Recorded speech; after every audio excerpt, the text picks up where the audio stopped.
আসসালামু আলাইকুম। সবাই অবশ্যই ভালো আছে। আমি আমার কিছু পার্সোনাল ম্যাটার নিয়ে আপনার সাথে কথা ডিসকাস করতে এই জন্য আমি ভিডিওতে আসলাম। কিছুদিন ধরে শুনতেছেন আমার হয়তোবা মিডিয়া বা ফেসবুকে আমার হয়তোবা কিছু পার্সোনাল প্রবলেমের কারণে আপনাদেরকে বিশ্বাসে আমি এই কাজটা কখনো করেছি।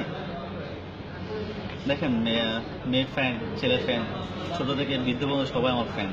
তো সবাইকে তো আমি ছবি তুলতে মানা করতে পারবো না, কখনোই মানা করতে। আমি একটা ছেলে বা একটা প্লেয়ার আমি কখনোই মানা করতে পারবো না।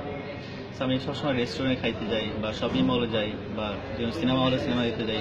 তারা যদি আমাকে এসে বলে ভাই একটা ছবি তুলবে, একটা মেয়ে যদি বলে, আমি কি তাদের ডিনাই করতে পারবো? কখনোই পারবো না। তো তারা সিঙ্গেল ছবি তুলে, ছেলেরাও সিঙ্গেল ছবি তোলে, এরা ফেসবুকে দেয়। তো এই ছবিটা যদি কেউ মিসইউজ করে, সেটা কি আমার দোষ? কখনোই আমার দোষ। আপনাদের যদি মনে হয় যে আমি এই কাজগুলো আমি করেছি, তাহলে আমার কিছু বলার নেই আসলে। আর যদি আপনাদের মনে হয় যে আমি কাজগুলো করি নাই, প্লিজ এই ভিডিওটা শেয়ার করুন সবার মাধ্যমে, সবাই দেখুক ইনশাল্লাহ, আর সবাই বুঝুক আসলে আমি এই কাজটা কখনোই করতে পারি না। আমার মনে হয় না আমি এই কাজ কখনোই করেছি। ভালো থাকবেন, সবাই মাঝে দোয়া করবেন যেন আমি নেক্সট আপনি আরও ভালো কিছু দিতে পারি আপনাদের সবাইকে। আসসালামু আলাইকুম।